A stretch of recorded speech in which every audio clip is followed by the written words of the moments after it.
Just going to give everyone a minute to jump on here.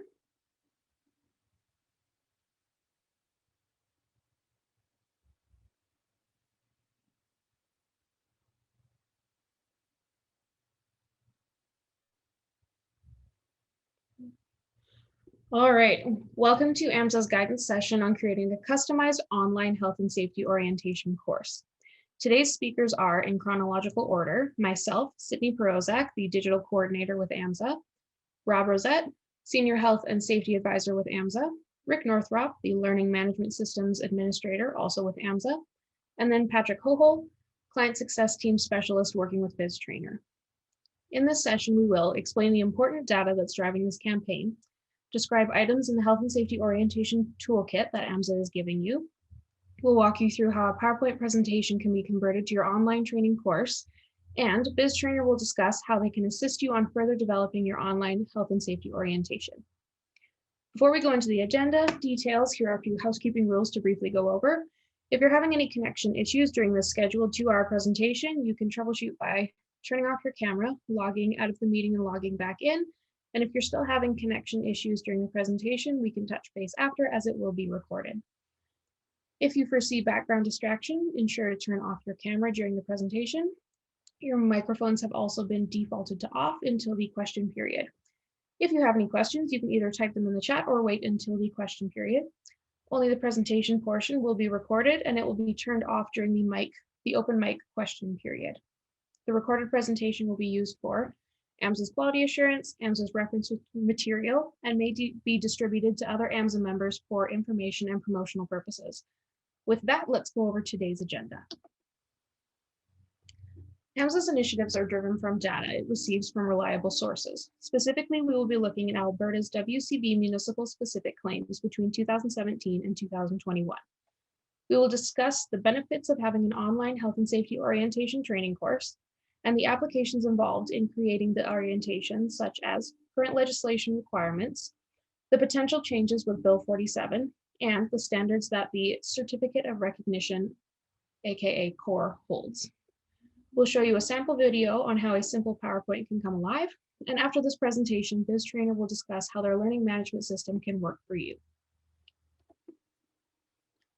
The data from Alberta's WCB Municipal Specifics claim between 2017 and 2021 shows us the following.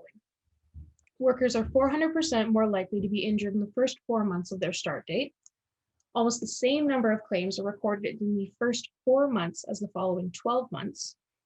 Almost the same number of injuries happen in the first year as they do in the first 5 years. Almost half of the workers injured are considered young workers, 24 years and younger, and the other half holds a significant number of mature workers, 55 years and older. And 13% of these injuries are seasonal workers. Seasonal workers are more likely to get injured on the job. So this shows us data from the Alberta WCB specific municipal claims. The x-axis shows the month of the year, and the y-axis is the number of injuries. The blue line on this chart shows the number of claims, and the red shows the average age of workers. As you can see in the chart, when the average age lowers, the WCB claims increase. This is happening between the months of July and August, which is when seasonal workers are hired and their work begins. This chart reinforces the message that health and safety orientation plays a vital role in setting up the new hire to have an injury-free and successful work experience. Good morning, everyone. Thank you, Sydney, and thank you, everyone, for joining us. Here are some benefits in having a customized health and safety orientation that is online. When you have an instructor-led session that is either in person or through a webinar, scheduling constraints are inherent when coordinating the availability for both new employee and the instructor. When training is online, it becomes readily available and on demand with a mobile device or stationary computer. When it's this readily available, it means that the employee, contractor, volunteer, or visitor can complete the required orientation before beginning regular duties or visiting the worksite. This is a legislative requirement for the employer prime contractor to complete to ensure those entering the worksite are aware of the hazards and their controls.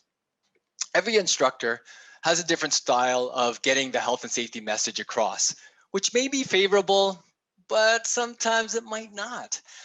When the message is recorded, it allows the health and safety information to be consistent to what your municipality wants to emphasize. And you can ensure that legislative requirements are addressed. Having this orientation online allows your orientation program to also be easily audited and modified as well. Training should be suited for the party that's entering your worksite or for those providing work for your municipality. This is a problem when there's only one orientation module, right? So having a set of customized health and safety orientation training modules will allow your municipality to create different training modules that speak to each particular party. So AMSA has created templates for common parties entering your worksite. They are new employees, contracting employers, volunteers conducting regular assigned work, and visitors.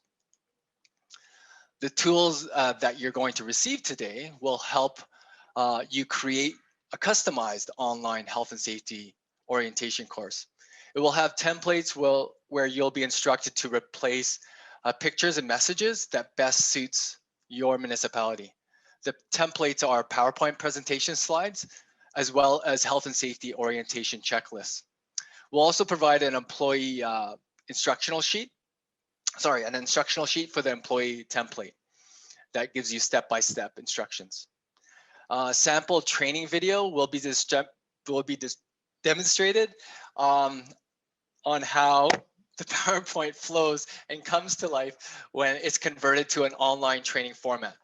The sample video will be presented in today's session and will be emailed to you as well. AMSA and BizTrainer will provide you continuous support as you develop and implement your online health and safety training course. Your health and safety orientation checklist will give a general agenda for what topics will be covered in your PowerPoint or your online training course. The checklist include mandatory legislative requirements, good health and safety practices related to your health and safety management system, core items that provide a higher health and safety standard. AMSA has created a general template checklist, which considers occupational health and safety legislation and core requirements. What you see here is an example of an employee's health and safety orientation checklist. Other templated checklists for contracting employer, visitor conducting regular assigned work, and visitors will be available on amsa.net/orientations. The main titles on the checklist that are mandatory items include, but is not limited to, your municipality's policies and procedures, occupational health and safety legislative items, the hazards the workers will be exposed to, how to assess it, and the controls related to the hazards, and emergency response. So we'll go through those items here. So creating your online health and safety orientation course allows you to include a health and safety video message from your CAO as well, or another influential team member from your staff. The PowerPoint template gives you ideas on what to include so your workers sees the scope of your health and safety program from its practices, resources, and expectations. There's an opportunity to review your organization's health and safety policy and direct staff on where to find it. The Alberta legislative items that are considered in the checklist are emergency response, the workers' rights, the obligation of workers and supervisors, workplace harassment awareness, violence prevention, health and safety committee members or health and safety representative, reporting incidents and potential serious incidents, PSI, and topics that address hazards in the workplace. This includes your municipality's policies and procedures that will identify and control the hazards and includes critical health and safety information. The templated checklist that is included in your toolkit has 5 common hazards municipal workers may be exposed to. Your checklist should consider these 5 hazards and must include all other hazards and controls your employee will be exposed to. The 5 common hazards listed are exposure to harassment or violence, hazardous substances, working alone, confined space, and ground disturbance. Items that are identified in the Certificate of Recognition program are marked on the slide with an asterisk. Although they are also included in the Alberta Occupational Health and Safety legislation, they have specific requirements that needs to be fulfilled related to health and safety orientation and core standards. A detailed list of the specific core requirements are listed per element, listed in the core audit tool, which is found on amsa.net.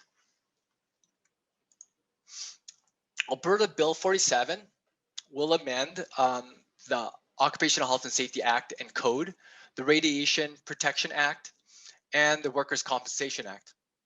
It aims to simplify language and remove unnecessary barriers for job creators without substantive changes to workers' rights and protections.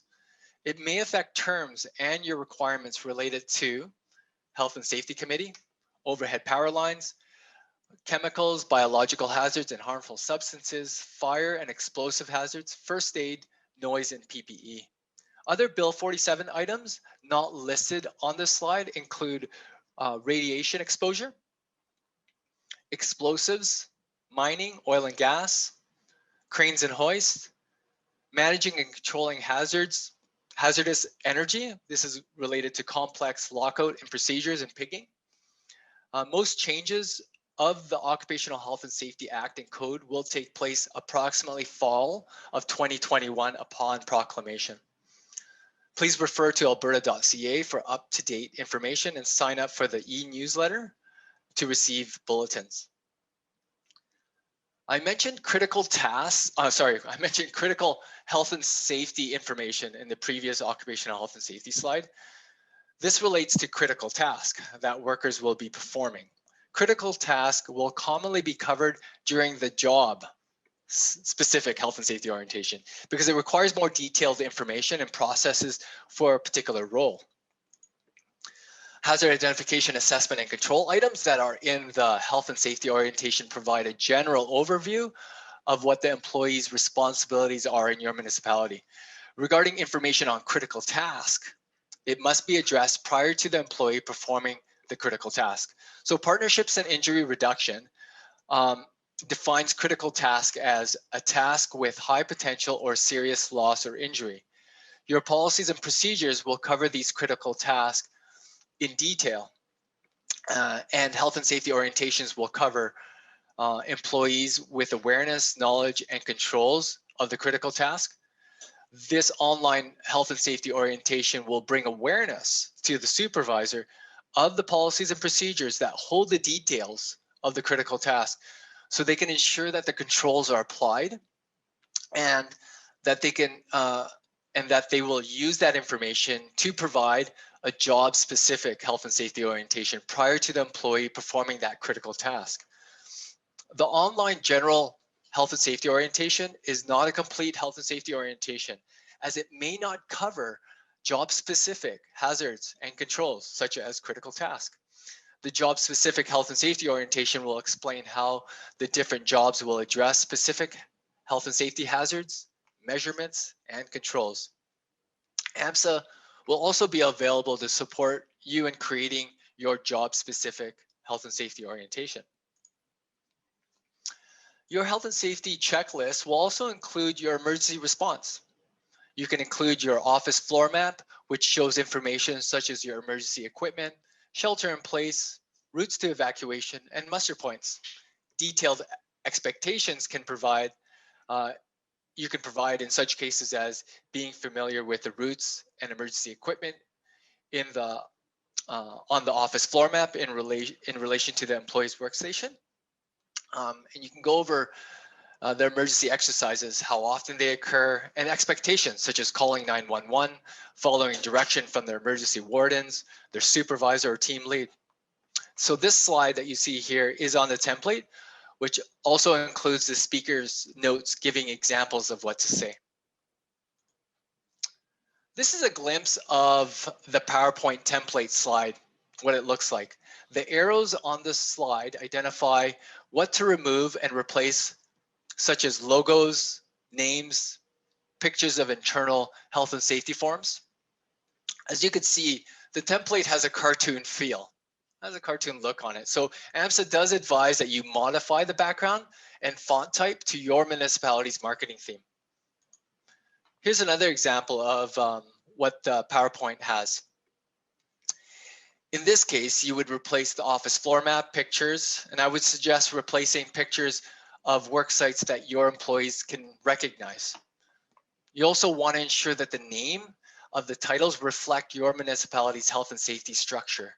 So in this case, is it a health and safety committee or a health and safety representative that's applicable to your municipality?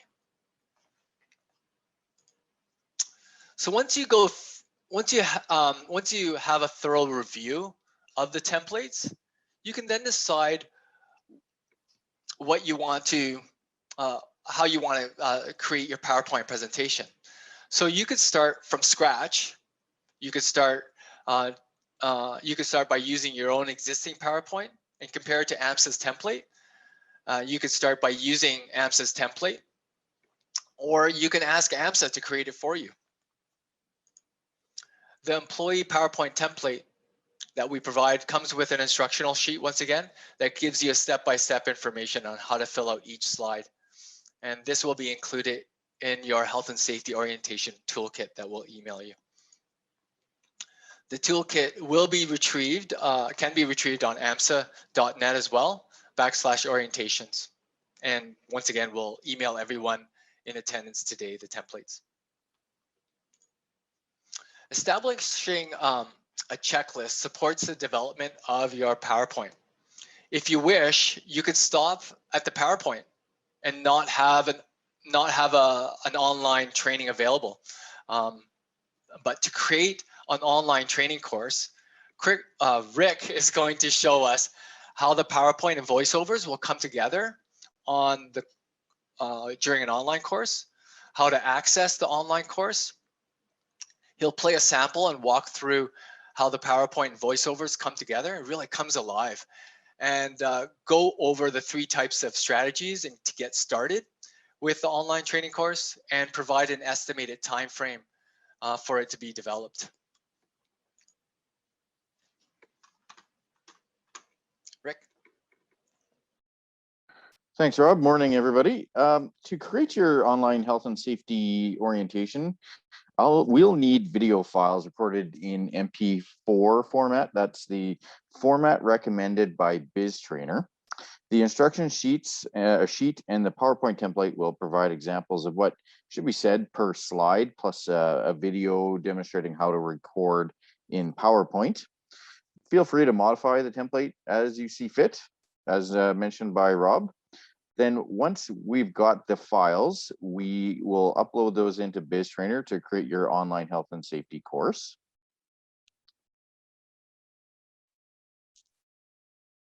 And I'll show you an example of a sample health and safety orientation that has been loaded into our test area. That's called the Town of Grey Goose. And if Sydney, I don't know if you could get that playing for us now. So this is the template, and I've recorded my voice in the background talking over slides. Welcome to the Town of Grey Goose Health and Safety Orientation. You can hear that playing. Please feel free to take notes, as there will be multiple choice questions at the end of this orientation. Please click the next slide to view a message from our CAO. So next up here will be a sample welcome video from our very own Sydney Prozac, aka Sydney Chevelle, CAO of the Town of Grey Goose. And we can let that play for a little bit there, Sydney, if you'd like. Welcome. My name is Sydney Chevelle, and I am the CAO of the Town of Grey Goose. Health and safety is our top priority because it protects you, our #1 asset. It's everyone's job to perform our individual tasks with health and safety as our top priority. Considering that health and safety not only consists of protecting our physical well-being, but our psychological well-being as well. Once again, welcome aboard, and I look forward to seeing the positive health and safety impacts you contribute to the Town of Grey Goose. Thank you. So obviously that's an optional feature. You don't have to play or have that in your orientation, but it's nice to know that that can be included. So these are some of the sample slides that are part of the template, and I'll get Sydney to skip ahead to the end there, just to show another feature that we can include in the online orientation. As we work through the list, it is. You can hear my voice playing You will be again. provided These are women's different training. slides. Here we've got an added feature that BizTrainer can, or that can be included in health and safety orientations in BizTrainer. It's a policy, in this case, a confidentiality policy, but the format would be the same for any policy, such as a workplace harassment awareness and violence prevention policy, or a working alone policy. The user reads the text, signs the bottom, saves their signature, just as Sydney's doing there, and then click submit. And that would then be recorded on the user's profile, and BizTrainer would acknowledge that they have signed off on this policy.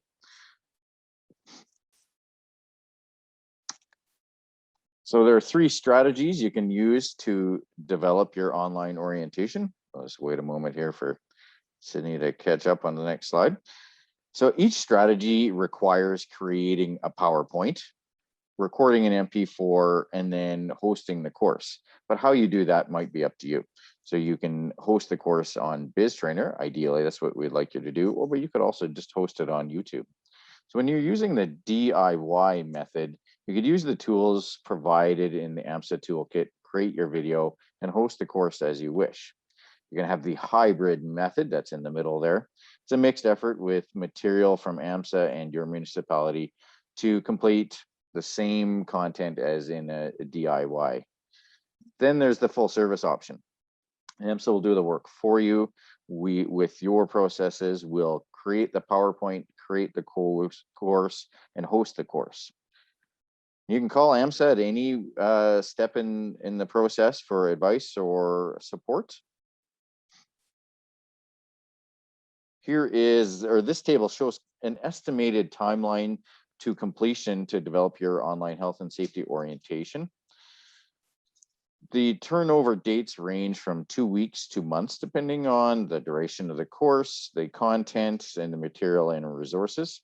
Again, this chart is available or found on amsa.net/orientations. So now we're going to shut off the recording. If you have any questions, feel free to unmute yourself or type in your question into the chat function.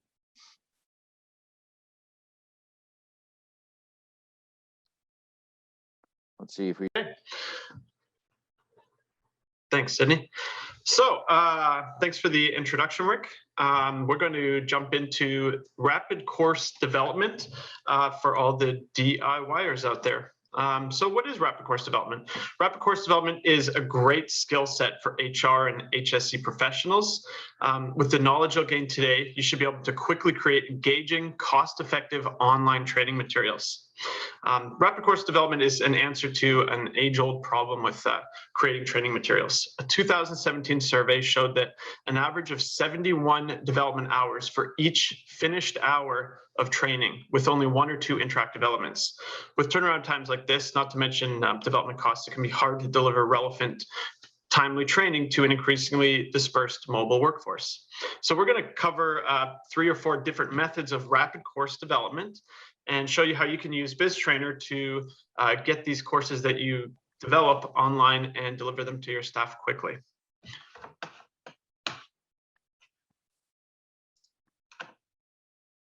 All right, so a little bit about me, as Rick mentioned, I've been with BIS for 11 years. In that time, I've worn a lot of hats. Currently, I'm on the client success team, but I have lots of course development experience using a lot of different course authoring tools, so I'm uniquely qualified for this this topic.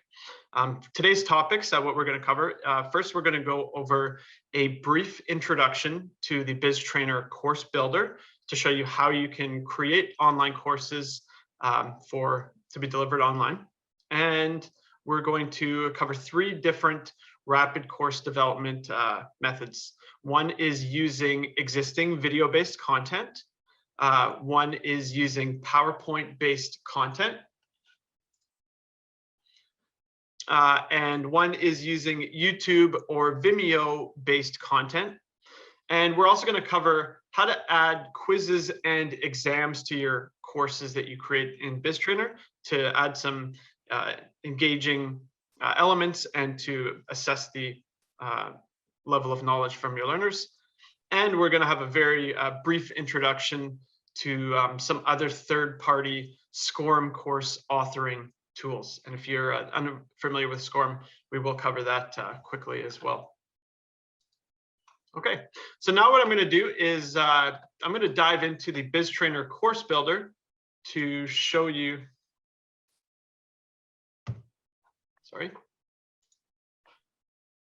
what that looks like. So here I am logged into my Town of Grey Goose and client admin portal. From here, from this admin panel, there's an online course icon. When clicked, this is our course builder. So from here, you'll see a list of existing courses, or if you have no courses, you'll just have the ability to add a new course. So we're going to do that today to show you what creating a course in your BizTrainer portal looks like. Clicking on the add button, you'll see it's going to ask for some basic details of the course. Nothing major here, just the type we're going to leave as a regular course. You do have the option to create a regular course, which is where you're uploading your own elements like images, videos, and questions so that it just plays them in order to the person taking the course. The other options include surveys, where it's just questions that you want to not have scored, but you want to gain feedback from your learners. And then there's also SCORM-based courses. So this is a course format from that's output by many of the course authoring tools that you may have heard of, like Captivate, Lectora, iSpring, and we'll go over that shortly. This is a whole self-contained course that can be deployed on any learning management system. So for now, we're going to leave regular course because I'm going to show you how to create a course with existing video-based training materials. We're going to call this our search engine optimization introduction. And we're going to call it that because we're going to be using a recorded webinar that we held as an introduction to search engine optimization. We'll leave the pass mark at 80. You're able to set a certificate expiry in case this is a certification level course. You can say that it expires in 36 months so that if anyone takes this course, it will, on their profile and in your company's reporting, notify you when that person's certificate is about to expire, and you can even set it to automatically reassign that course as well. We'll set this for 36 months. We'll leave the language as English, and we're going to set the estimated time at 45 minutes. Finally, you're able to set a number of attempts that someone is allowed to have with the course before they have to ask an administrator to reset the course. We'll leave that at 3. Once I click submit, we get into our actual course builder.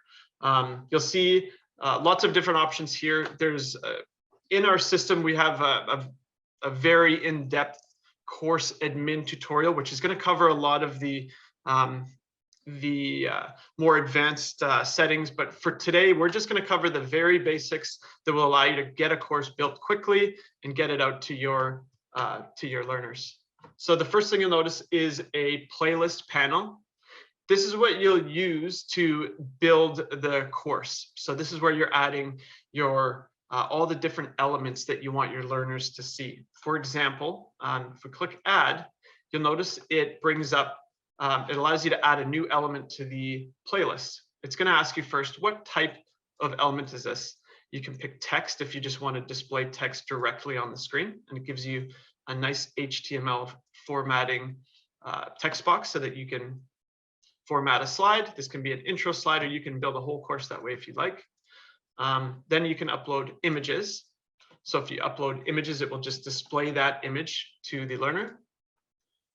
Video, which we will go over shortly, will allow you to upload a number of different video segments that are pre-recorded into your playlist. Then there's adaptive streaming. So this is a more advanced, it allows you to set up the same video in different quality levels for people who might be taking a course with bad internet connection or on mobile devices, etc. You're able to upload YouTube or Vimeo, so streaming content into your course. We'll cover that as well later in this. Questions. So this is the interactive element or the knowledge-based part of the exam or the course. You can add questions to your course, and you can do that as either a chapter review or as a final exam with a weighted score. We'll cover that as well. Scorum is again the format of most third-party course authoring tools are exporting in.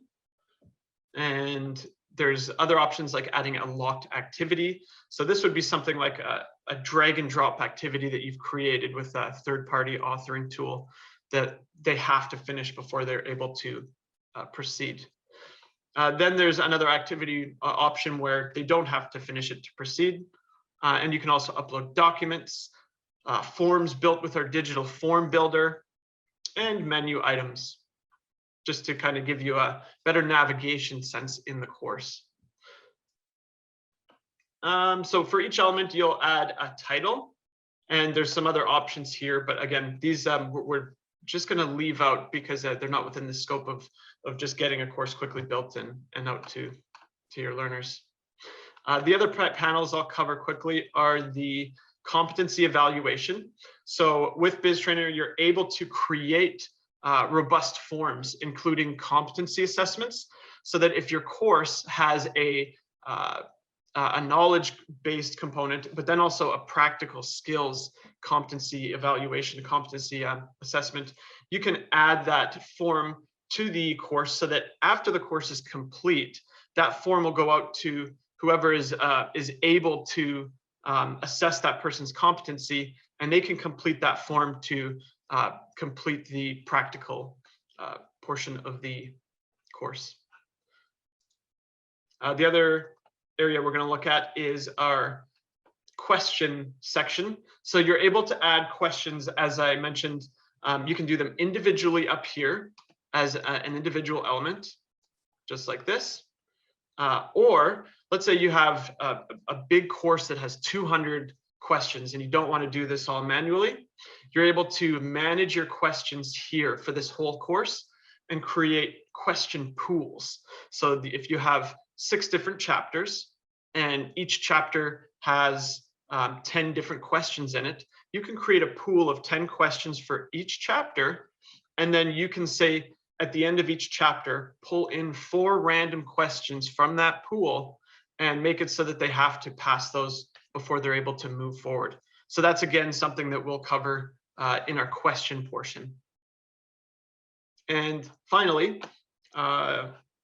in the configuration, and again, we're not going to go through everything here, but you'll notice that we're able to add certificates as well. So that if you want, after this course is finished, a certificate to be generated, you can upload a template here and it'll dynamically create that certificate with the student's name, the expiry date.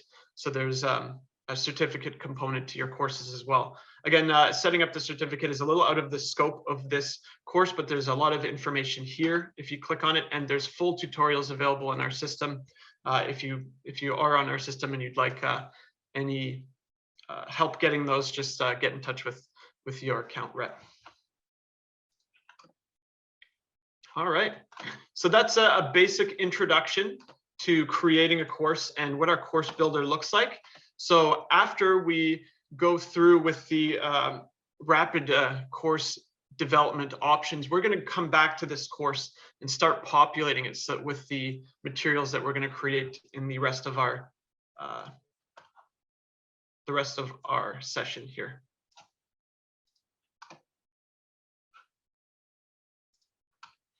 Okay, so now we're going to move on to video-based training. So as I mentioned earlier, a lot of you already have existing video-based or DVD-based training that you might want to develop. You might want to use, create online courses with. This can include anything from recorded orientations or recorded training sessions that that you want to add and make available to your employees as an ongoing resource, or it might be DVD-based training. What we're going to do is, in this demonstration, show you how to use a long recorded orientation that we have, that our organization recorded, and we're going to break it down into small segments because research shows effective video-based training contains interactive elements every 3 to 5 minutes. And that just helps to refocus the learner's attention and prevent any learner fatigue. So what I'm going to do is show you a tool that you can use to break up existing recorded video-based material. And that tool is Handbrake. So Handbrake is, I prefer Handbrake because it can be used to rip DVDs. It can be used to break large video files into smaller segments. It works on both Mac and PC. And the best part is it's open source and free. So if you don't have Handbrake on your computer, you can get to it at handbrake.fr. And once you download it,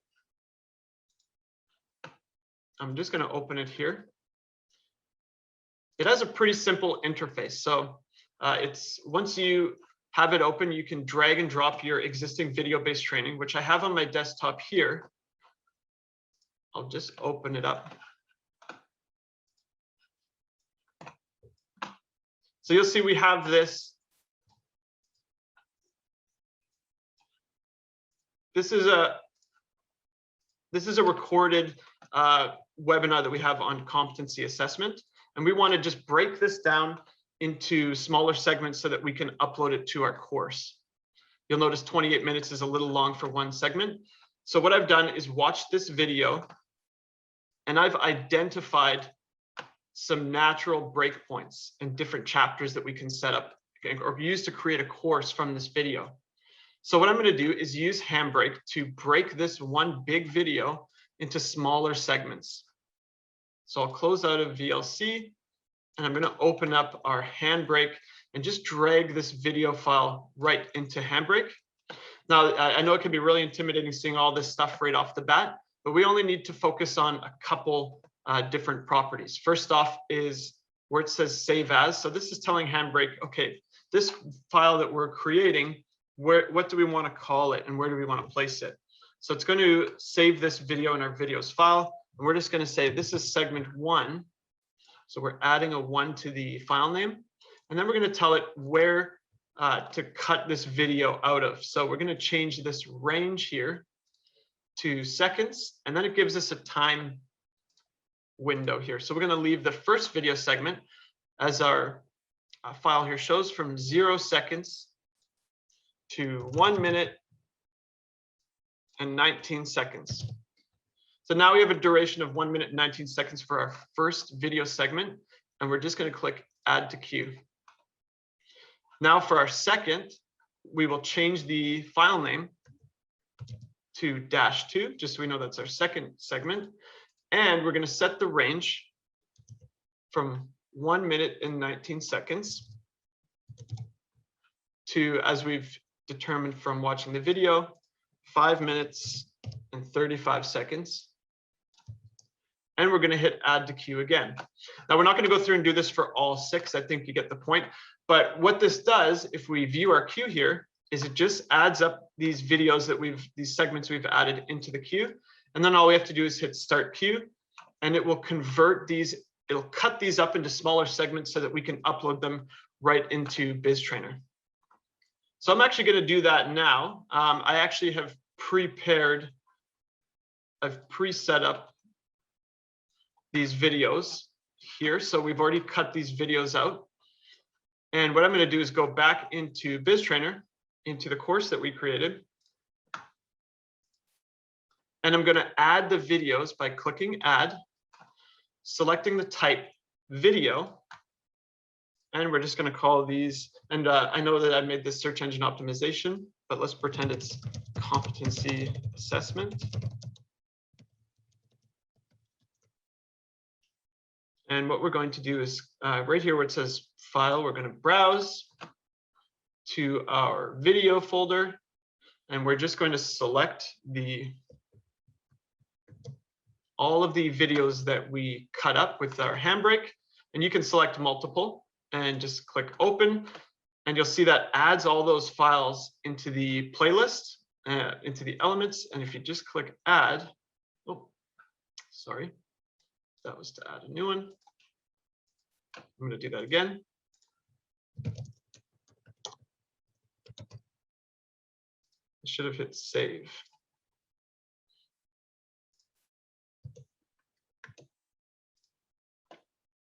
And we'll just click save. So this might take a while, but once it's done, you'll see a list with all 6 video segments.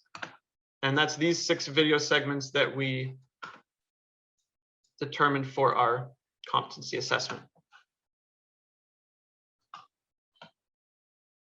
Now we'll leave this, it will take some time, but we'll return to it later and we'll add some questions in the next portion, in one of the later portions of our training.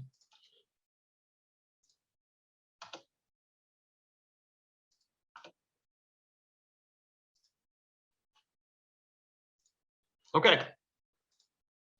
So the next thing we're going to go over is using iSpring. So to add audio to a PowerPoint and convert it to video. So this is actually one of the more popular third-party course authoring tools. The reason it's so popular is because it's an add-on to PowerPoint.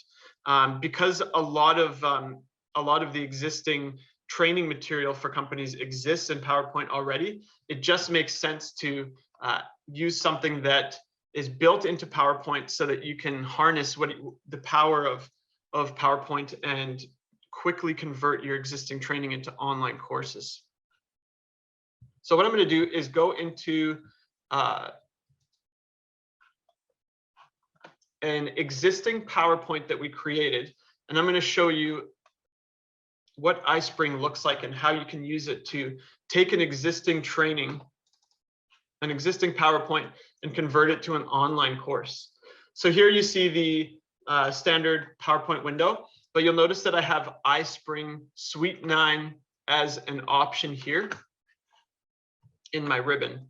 So I'm going to go to that. This is a third-party software that you have to purchase and install. The purchase and install is pretty easy.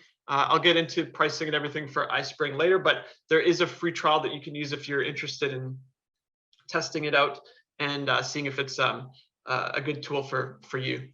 What you'll notice right away is it gives you a bunch of options that you can use to take your existing training and convert it to online courses. So the first thing you'll see in the ribbon are these 3 options here: record audio, record video, and manage narration. So to help give you a good understanding of what you're doing with these record audio, video, and narration, what I'm going to do first is show you a preview of what iSpring is going to create when you publish this course. So if we hit preview, it'll take some time for this to generate, but it's going to generate a preview of a self-contained course that you can upload as a SCORM file into BizTrainer or your LMS. So what it does is it basically creates this course here with a built-in player with all of your slides. By default, none of your slides will have audio or video content, but you can add audio and video content using iSpring so that there's narration that plays over each slide. Or if you want, there's even a video option so that you can have your own, yourself recorded going over the content, or even an avatar of yourself going over the content. So to add audio recording for a slide, it's as simple as clicking your record audio option, which will then bring up this record audio narration. And all you do is click start record and then record the narration for that slide. So I'll do that now. Hello, and welcome to this course on search engine optimization. And that's it. We've recorded audio voiceover for that slide. we can now go on to the next slide by clicking next, and we can record audio for this slide as well. So what is search engine optimization? Search engine optimization is designing your website and specific pages of your site to show up as close to the top of targeted search results as possible. And that's it. We can go forward and keep recording other slides, but we're going to stop there because I think you will get the point. So now we have audio recorded over these two slides. With iSpring, you're able to also add interactive elements like quizzes, courses, exams. You're able to add interactive elements to your courses too. And I'll just show you some of those. So you're able to add different things like drag and drops, timelines, different diagrams where it gives your users a really nice, engaging, interactive element on your course. So this will let you create, and this is just a little out of the scope because it's a little more advanced. But if you do go down this road and you start playing with iSpring, you'll find there's tons of materials online that will teach you how to use all these different things that are available to you to make really engaging, high-end material. There's also a content library that's built in to iSpring that lets you pull from tens of thousands of different characters that you can use as avatars, different stock photos that you can use when putting together your presentation. So it's really a great all-around tool for content development. We're going to, again, this is just a little out of the scope of this course. We're just focusing on how to quickly take the material. So for now, we're just going to focus on how do we take this course where we've created VoiceOver and how do we publish it into a SCORM course that can be used in BizTrainer. So what we're going to do is select these 4 slides here. We've added audio to these 4 slides. I showed you myself adding these 2. And when they're selected, we're going to click on Publish. So when you click on Publish, it's going to bring you to the publishing options. You can publish to your computer, but what we're publishing for is our learning management system, BizTrainer. So I'll click here. And again, lots of options here, which can be a bit intimidating, but the only thing you need to see is really what you're naming the project. So we're also, for this example, going to change. So we'll just leave this as SEO Lunch and Learn, but we're going to change the publish to just the selected slides, just for this example. And if you want to see some options on what the actual course will look like and play with the settings of your published course, you will click on the player button there, and you'll see it gives you a whole bunch of different options to customize the way that your SCORM course is going to look once you publish it. So you'll notice you can turn off things like if you don't want a top bar, or you want to play with the options in the top bar here. You can play around with a lot of these different things just by clicking around and seeing what they do. But really the most important thing for this example is just our playback and navigation. This lets you set up some of the more important settings, like should they be able to resume if they leave and come back. So we're going to leave prompt to resume. And then there's navigation types. Are they free to jump around in slides? Do you want them to do all the slides in order, etc. So we'll just change it to this, and we'll apply and close. And from there, we can publish our SCORM course. And that's going to publish a SCORM format course, which will be a zip file that we can upload to BizTrainer as its own self-contained course. And there we see it there. I know that's a very quick introduction, and with iSpring, it's there's lots and lots of material available online. It's one of my favorite of the third-party authoring tools because of how quickly you can learn it, and because of the fact it piggybacks on PowerPoint, which is software that most people already know. And we'll go over some pricing details on iSpring later while we compare it to some other third-party authoring tools as well.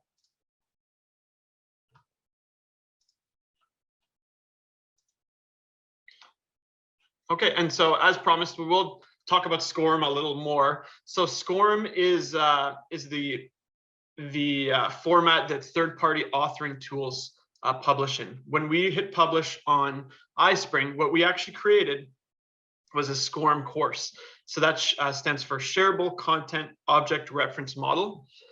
So it's just it's a standard that's used by learning management systems so that any course that's SCORM compliant should be able to be uploaded into almost any learning management system and work right out of the gate with very little trouble or little settings. Okay, so moving on, we'll now cover adding streaming video from either YouTube or Vimeo to our courses. So where I'm going to go for this is back into BizTrainer. And you'll see now our video segments have finished adding. These are the video segments we added. What we're going to do is click Add to add a new element. And for type, we will select YouTube. So that's our streaming link from YouTube or video. Now, what I'm going to do is go into our company's YouTube channel. It's important to note that if you are adding any streaming content, it should be content that you either own, have permission to include in your course, and the course content, the streaming content must be set to public. So I'm going to open up a new tab here and go to our company's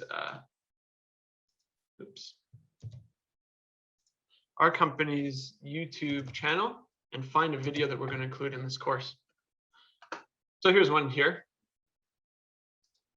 We'll just open up this here, and to add it to the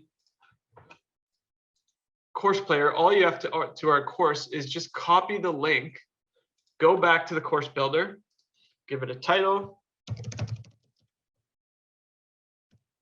and paste that URL and click save, and that's it.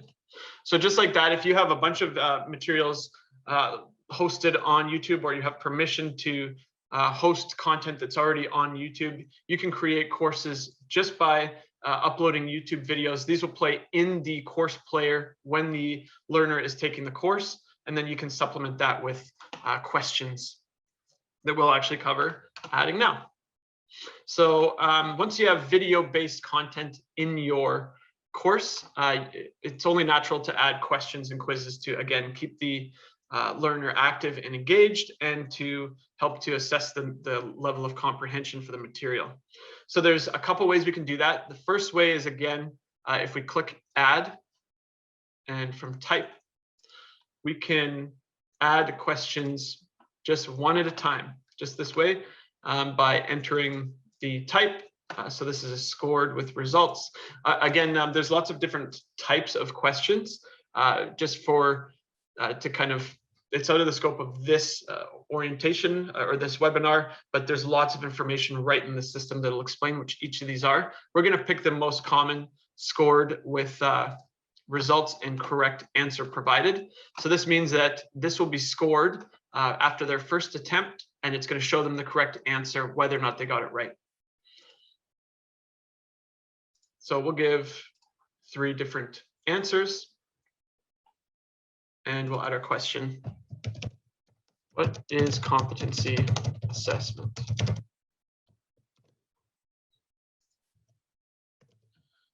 And our answer, again, we're just going to put correct. And you can provide an explanation so that if it is correct,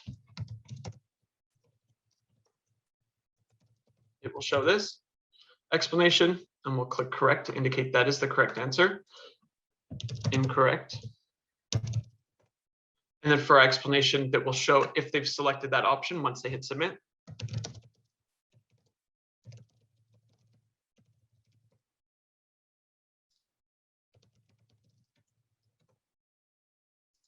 And then again, we can do the same thing with this next question, but you can give unique explanations for each answer if you want to provide some feedback in case they were close or something like that. So hitting save will add that question right to our playlist. But as I mentioned, a lot of times in the majority of cases, you're going to have courses that have maybe 100 questions, and you have different questions for chapter summaries and different questions for final exams. So what I'm going to do is show you how to use the question uploader. So if we click on upload questions, you'll notice that there's the ability to download a template that's Excel based just by clicking here.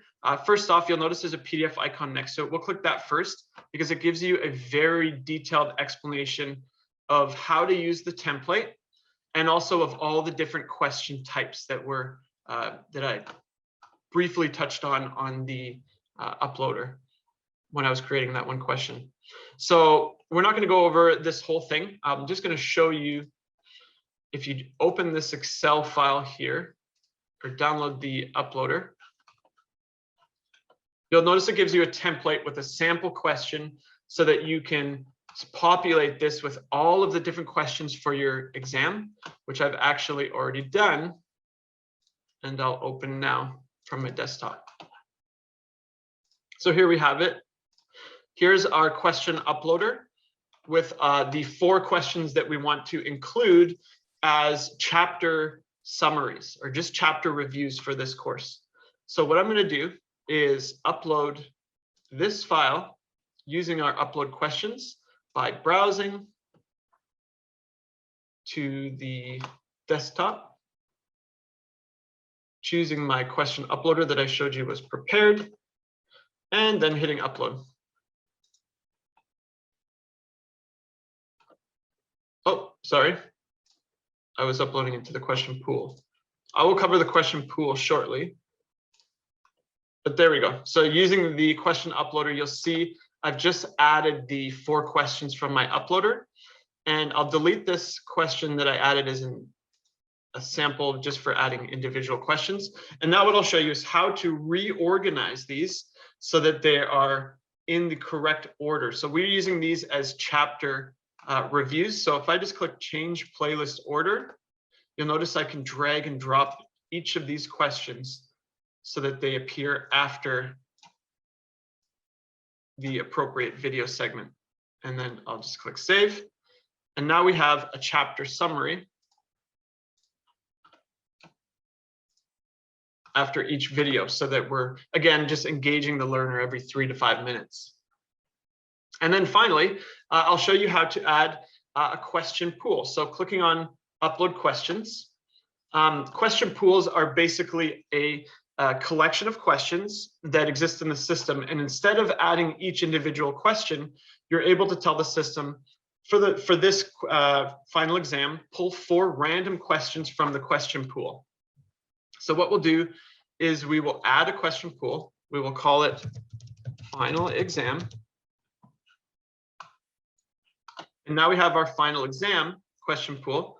If we click edit, it brings us here where we can upload our uploader, our question uploader template. So I'll just choose the file using the browser and then click upload. And there we have it. We have 4 questions in our final exam question pool. And now if we go back, we're able to, in our playlist, or actually from upload questions, you'll notice there's add random questions from a pool. So we'll select our question pool final exam and say number of questions 4. And there we go. You'll see instead of seeing each individual question, you just see that there's final exam question and it's a random question. And there's 4 of those right after the final video. So that is covers adding the questions to our course.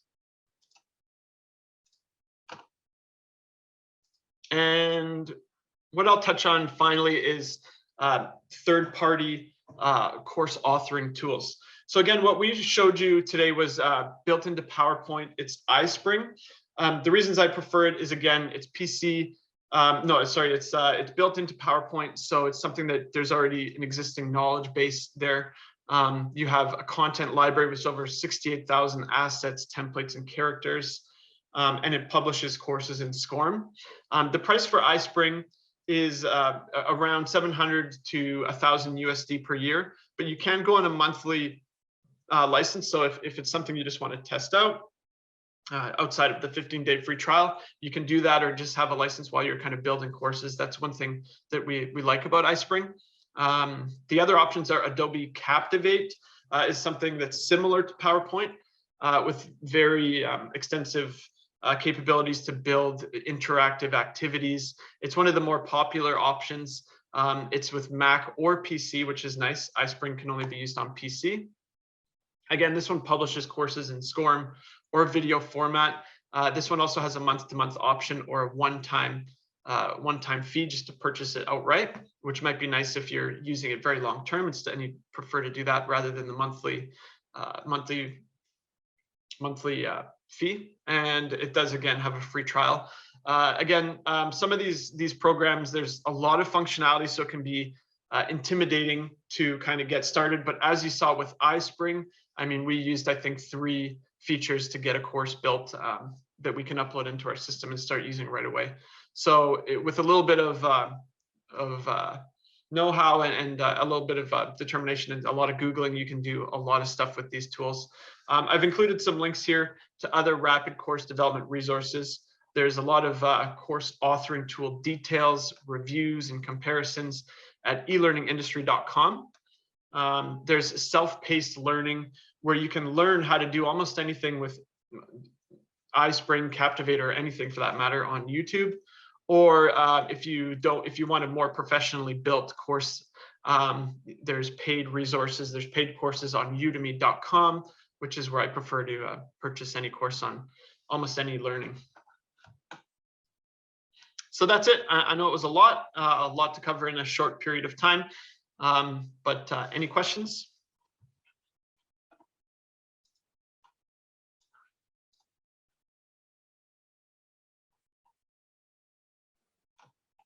We have any questions for Patrick, or anything that anyone wants to type into the chat function, or just speak up if you can? Lisa says she has a question. Lisa, you can unmute your mic if you'd like. Okay, sure. It's probably easier than typing it out. Probably. Hi, Lisa. Hi, Patrick. I know Patrick well. I have actually a question. Like, if we've created a course in Viz, can we send it to you guys to be like, yeah, this looks good, but I suggest doing this here? Like, just to kind of verify what we've created. Is that an option you guys provide?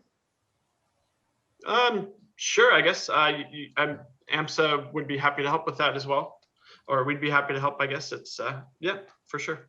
Or I guess whoever, like if we're creating our courses, you know what I mean, and we think we've got in the right information, or the right tool, but then can we send it to somebody to be like, actually, this application would work better here? I don't know, just like someone to relook at it, I guess. Sort of a review of content. Yeah. Well, we can definitely take a look at what you have and make suggestions in terms of, hey, would you like to add a question or a policy sign off, or some of the features that Patrick has been going over. I don't want to get into sort of evaluating the content that you've already created and redesigning it for you, because then we didn't need to get into working with Articulate or iSpring to change some of the content. But we can give a basic overview and say, hey, this would make a lot of sense to add in a question right here just to break things up. Yeah, for sure. Okay, thank you. Great. Thanks, Lisa. Any other questions? Glynis has her hand up. Sure. Hi, good morning. Hey, Hi, Glennis. how are you? I'm doing well, thanks. Awesome. Hey, I just have a question about if we do our own DUI thing, would these under either iSpring or through the Adobe Captivate be easy to upload and implement through your own municipality's intranet system and host it through there? Would that work? What kind of a system do you have there? And keep in mind, I'm not a computer science major, but if you have just a file storage service, we use SharePoint to save things like PDFs and Word docs. And if you had some MP4s and you saved them on your server that way, yeah. But then it becomes a matter of tracking who's done it and how to assign it to those individuals. That's where then an LMS comes in. Right. Yeah. We're using the Office 365 and I believe the SharePoint is part of it. Yeah. Okay. I am not a computer techie, although I am getting much better, apparently, with the day and age. Yeah, so because we did one sort of training course where we were able to ask questions and it was able to then create a way of verification. Perfect. Completed at least. So we were able to do some of that through there. Mm-hmm. Sorry, my intercom's on. Yeah, so I'm just kind of wondering if we could use those same tools, those third-party tools of Iceberg and the Adobe one you mentioned, Captivate. Mm-hmm. Yeah, and then upload that into that system. Yeah, and I guess the best thing to do would be to determine if your internal intranet or the software you're using has SCORM hosting capabilities. Mm-hmm. Most third-party authoring tools will export your courses into a SCORM format, and then you can upload those to your LMS from there. However, with that being said, a lot of third-party authoring tools also have the ability to publish into just a web format. So it's something that isn't loaded into a learning management system. It's just a complete website-based version of the course so that they get all the same navigation options. The downside of that is if you're publishing something that's web-based and not SCORM for learning management, there's no real way to track the completion or to keep track of the scores or anything like that. It will just be them taking the course, and once they're done, they're done. There's no notification that they're done. It's just if you have material that you want to make available in a attractive, nice fashion and user-friendly, but you don't mind if you don't track who's taking it or scoring. You really need to score a learning management system to harness that kind of capability, and that's where the SCORM shines. Yeah, that's important. Yeah, thanks for your answer on that. Great. Got some more hands up there, Sydney? One from Derek. Hi, Derek. Hi, thank you for, first of all, thank you for the course and the presentation. It looks really great. So, unfortunately, I'm not IT savvy. As you get older, and I'm getting older, not IT savvy. So, a couple of questions I have. Would our municipality have to buy BizTrainer, or are we going on to AMHS BizTrainer and then taking this course? Oh, okay. So looking for clarification as to the relationship between BizTrainer and AMSA.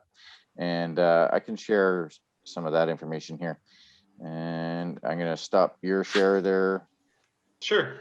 So this color wheel that you should now see is up on our website. That's on amsa.net.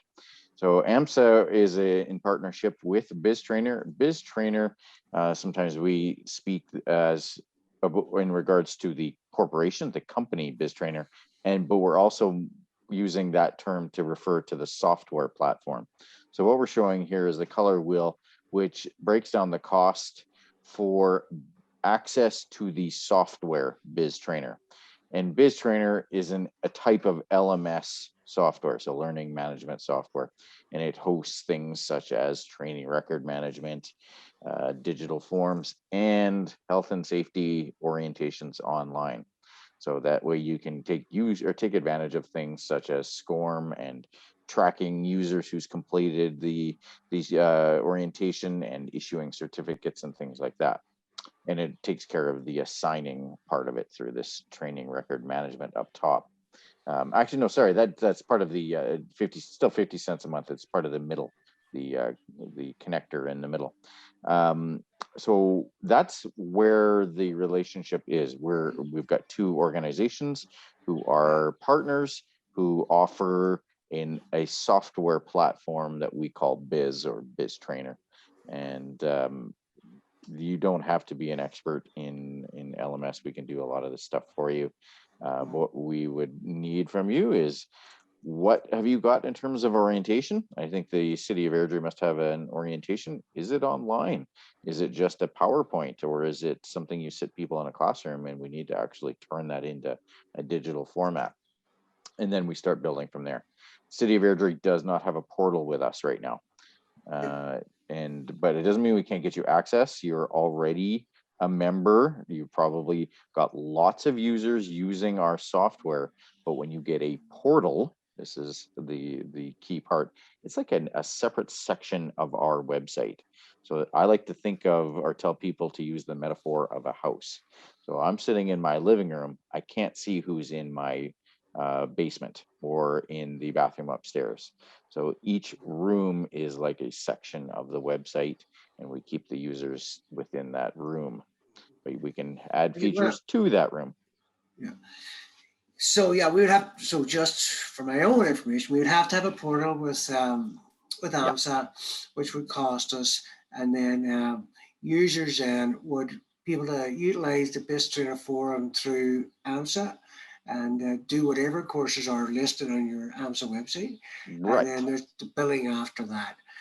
Yeah, the billing is the issue, because when I did some research into BIS Trainer, which I'm really encouraging with Sean, but he hasn't bitten yet. It's $350. It's like $350 per user. Yeah, I know, $350 minimum per month.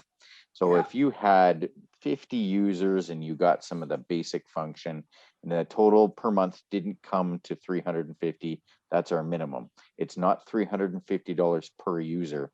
It can run you about 50 cents per user, to, if you were to get the whole wheel, it's $4 or $5 per user per month. But the basics, 50 cents per user per month. You want to get the training record management and the maybe some of the learning management, it's $3-4 per user per month. If you have 100 users, you can do the math pretty quick. Yeah. Thank you. Because we have about 700 staff, and I just kind of, if you open it up like that, then you got to look at cost, Absolutely. In this climate. Well, yeah. But I think it's a fantastic tool. I've done some work through BIS Trainer before. It's a really good tool. It takes away all of the training headaches that you have, because everything's there, Yeah. So good. I may end up trying to organize a little bit of a three-way conversation, Rick, with you, me, and Sean, to see if we can work it a little better. Yep. And thank you everybody for the insight. No, you're welcome. You're welcome. And this again is available on our website, and I can also share this color wheel with anyone who's interested. Thanks, Rick, and thanks, Derek. Do we have any other questions? I don't see anything else on my end. All right. Maybe we should cap it there then. We're always available at AMSA if you want to shoot us an email or give us a call if you have any questions. My email is rickn@amsa.net, amhsa.net. Sydney shared some of the contact information in the chat function there. Feel free to give us a call. Yeah, we do have one question from Tracy quick. She's wondering, can you send more information on what is included with the center component? She is looking specifically for the driver compliance piece, if you just want to email her. Sure, let's make a note of that here. Yeah, that's Tracy Daw. Tracy Daw, okay. And I will just write that down. Tracy, I have your email. I would like drivers component. Yeah. Okay, I'll make a little note for myself to do that after the meeting. We're going to be sending out a follow-up email with the template and an evaluation form. Did you have the last slide to share there, Sydney, or did you want me to share that? If you want to share that, Guy. I'm sure it's going to show up very well on my screen. Yeah. All right. So thank you very much. On behalf of AMSA, I'd like to thank you for providing information, Patrick. AMSA would really like to thank everyone for attending today's presentation. As I've stated, we will be sending out an email to everyone who has attended, and there'll be instructions on how to view the health and safety orientation video sample, links to the toolkit, which has the templates and instructions, and the recorded presentation. We'll hope to get that out to you by the end of the day. My phone number, if you have any questions, is 1-800-267-9764, or like you said, you can call and contact me at rick@amsa.net. And once again, I'd like to thank you for attending, and we look forward to hearing from you.